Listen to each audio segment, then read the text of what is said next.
nga xam ne mooy miroir fin d'année Abba ak les jumeaux ñu am invité de taille yoo xam ni ñooy Daara J Family ñu génne vidéo bu bees tàq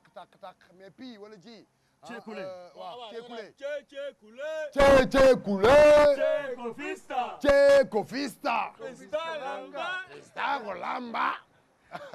ay te nan doxal donc ñu bàyyi déjà dañuy bàyyi daara ji rek ñu wax ñu Ceekule bi nga xamante ne moom lañ ñu yekkal ñogonal fii si Teranga Sénégal bien sûr ñu présenté ko téléspectateur parce que ñu bëri ñu ngi koy door a seetaan à travers la TFM à travers l'émission des jumeaux et de Abba aujourd'hui waaw ñu ngi kontaan bu baax di rafetlu jotaay bi jaajëf te ñun moom ku ñu xam rek xam ne li ñuy génn bariwul mais suñu génnee rek dañuy ñëw pour indi lu bees donc lii nekk benn avant-goût boo xam ne album buy waaj a génn janvier lay génn album baa ngi tudd Yaama Télé donc ci Yaama Télé waaw Yaama Télé album bu tudd Yaama Télé album baa ngi tudd Yaama Télé Yaama Télé yaa ngi sàcc film bi Yaama Télé boobu naan na garaaw waaw ah non dañ sàcc film bi rek Abba boobu naan na garaaw Yaama Télé non mais grand janvier Yaama Télé mais grand xam nga yéen vous êtes aimé et respecté donc mun nañ ñëw ci plateau bi xam ne bu ngeen defee dara dañ leen bàyyi mu seet rek ngeen bëgg def lu leen neex non Yaama Télé bi dañ ñu ciy ñëwal tuuti ñu am ko en exclusivité téléspectateurs yi seetaan Teranga Sénégal la ñu wax quand même Yaama Télé télé yaa ngi sàcc film bi Yaama Télé télé adduna bi du nii Yaama Télé télé yaa ngi sàcc film bi Yaama Télé adduna bi du nii Yaama Télé waaw pour wax rek pour gàttal le clip bi gars yi soog a gis ni muy Ceekule nekk benn extrait wu album boobu Ceekule nekkul lu dul comme li ñuy wax rek toujours ñu dañuy def recherche héritage africain bi Ceekule benn way la boo xam ne boo demee ci dëkk yu bëri en Afrique Ghana la way bi jóge ñu bëri ñu ngi bind suñu Instagram di ñu laaj lan mooy Ceekule même scout yi nekk fii dañ koy way xam nañ ko xale yu bëri yi nga xam ne ci seen enfance dañ ko doon dund ñu ci bëri dañ koy fàttaliku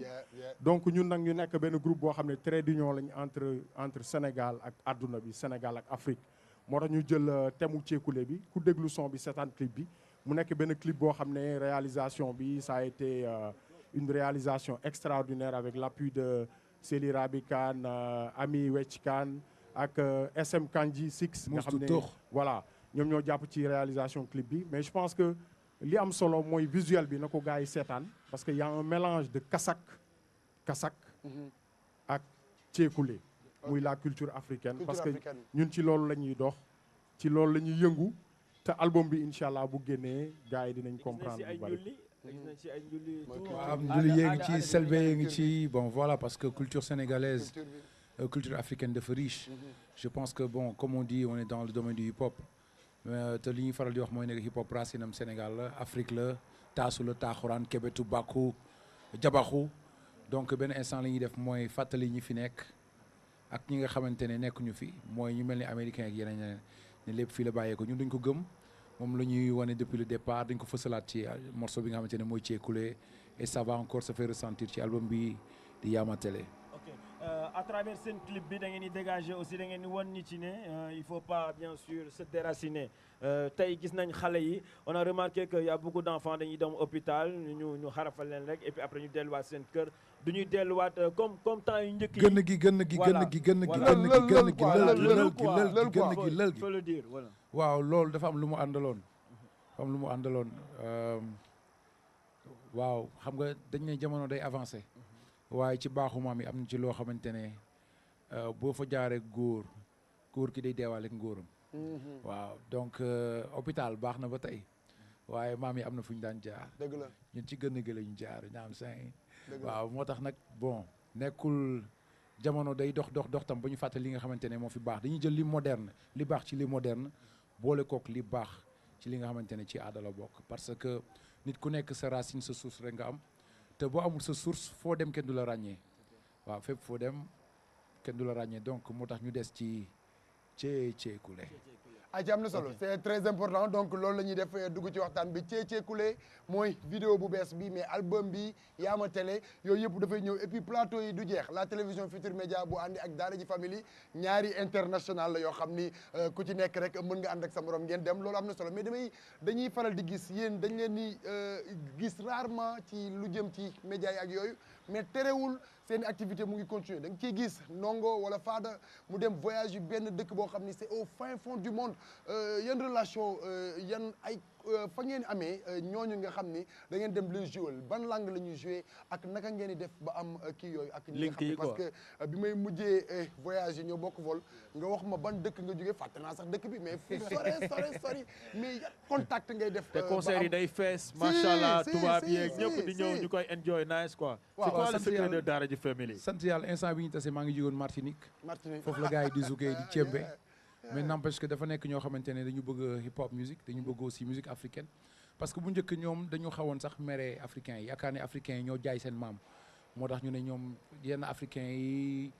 duñu jëflante ak ñoom waaye dañ dem ba jamono ñu gis ne que li fi amoon nekkul photo africains yi donc colonisation moo demee dafa am ñoo xamante ne dañuy ñëw jël seen doole bëgg ko imposer ñeneen noot leen def leen li nga xamante ne def leen ay aliéné mooy xalaat loo leen ne ñoom li ñu doon du dara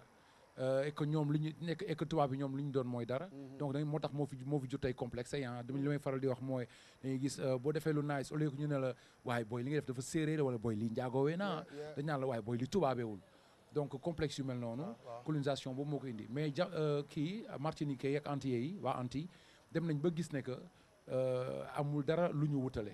et que ñoo bokk même histoire ñoo bokk même souffrance donc artistes yu mel ni ñun dañ fay faral di dem pour yeesal li nga xamante ne mooy dëkk moo nekk ci diggante ñuulaange ndax ñuulaange lu yàgg la boo xam ñuulaange mooy négritude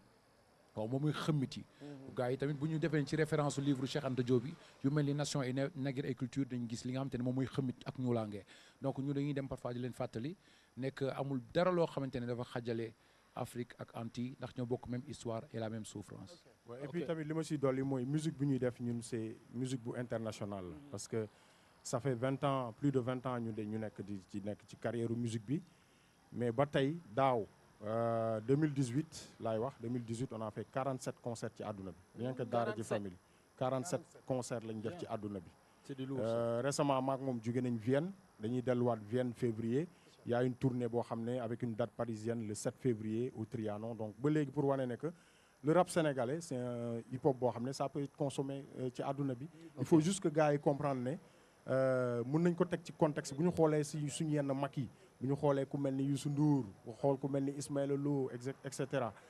am na foo xam ne bu ñu ko fa tegee rek affaire bi mun na dem fu sori quoi. ok Aba léegi parlant de hip hop bi rap sénégalais bi. seen jeune artistes yi jeune talent yi tamit ñoo ngi seetaan yéen ay référence ngeen ay royukaay ngeen parce que sànq yaa ngi waxu 20 ans nekk au top yomb na trop mais nga nekk au top des si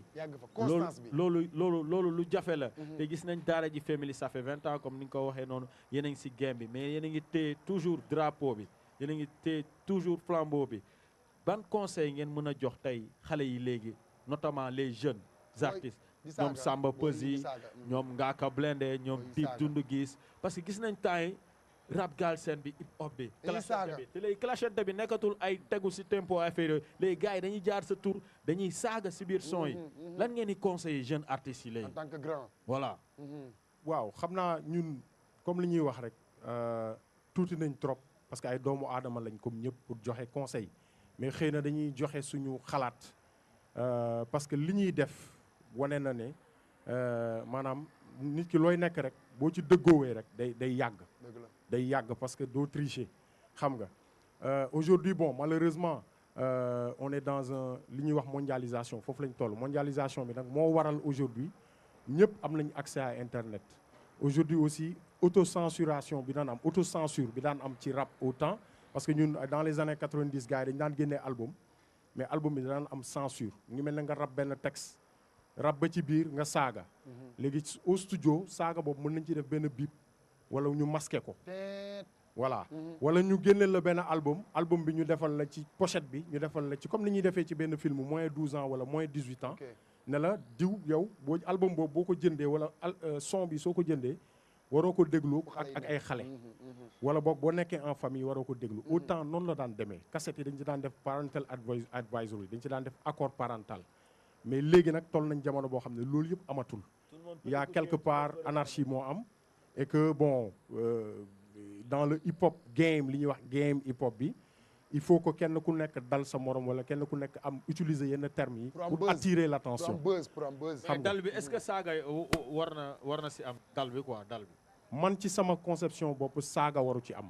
saaga waru ci am man li ma xam man li ma dund ak sama groupe ak li nga xam ne moom laay doxal ci àdduna bi ba ma dolee rap ba léegi mosoo déglu amul benn texte daara ji booy déglu bu am saaga amul. mais ñu ne histoire rap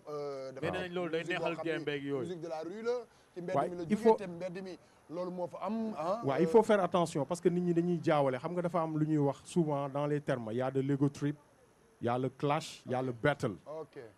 battle tey di mu ngi mel ne man ak yow ñu tase ci mbedd mi ñuy battle man ak yow fu nekk laay jaar su ma neexee jaar dagg fu bon mais loolu ci mbedd mi la yem loolu ça reste entre les rappeurs entre les artistes rappeurs li ñuy wax ego trip mooy di nga tagg sa bopp di nga tagg sa bopp ne man maa fi mën kañ sa bopp clash ça vient par exemple de la Jamaïque où dara nekk loo xam ne c'est en live and direct da ngay taxaw ci kaw gars yi teg orchestre ku nekk ne man sa morom maa la mën foofu sax xëy na ñoom seen cosaan may na leen dañ dem ba di nga gis nit ku yéeg ak fetal ci kaw scène waaw donc je pense que loolu yëpp aussi beneen culture la il faut que ñu xam ne il faut que ñu xam ne y a la culture hip hop boobu mën nañ ko tropicaliser parce que sénégalais li mu xam mooy man li ma jàng mooy yar ak teggin loolu laa xam man li may wax mooy ne que man li may wax mooy ne que bu ñu fàtte ne lépp lu ñu wax day des lépp lu ñu wax rek day des parce que bu njëkk mënoon nga wax dara wax ko ni kenn du ko filmer wala kenn du ko enregistrer ngelaw li yóbbu ko mu dem dañ toll jamono boo xamante ne loo wax say sët bu ñëwee dañuy fàttaliku ne sa maam moo waxoon lii dañuy fàttaliku ne sa papa moo waxoon lii dañuy fàttaliku ne diw sangam lii la fi dundee woon bi muy dundee lan la fi liggéey ñu ne lii la fi waxoon ak lii la fi defoon ñun ñëpp ay artistes lañu mais bu ñu fàtte ne dina am bis boo xamante ne suñu jëf dañu koy taaj you know what I'm saying like ñun ñëpp dañu bëgg hip hop xam nañ nu mu demee xam nañ game bi ne you gotta fight hard you gotta be there foog nga gëm sa bopp fight ba ma xëntee tout ça mais ci biir loolu bu ñu fàtte ne kaddu yi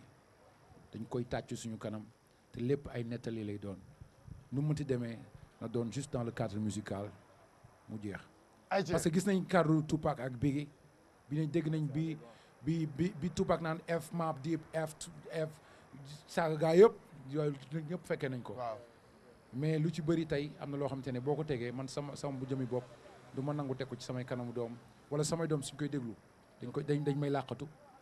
wala duñ ko ñeme teg foo xamante ne teggin ma nga fa. ok c'est le mois de décembre daara ji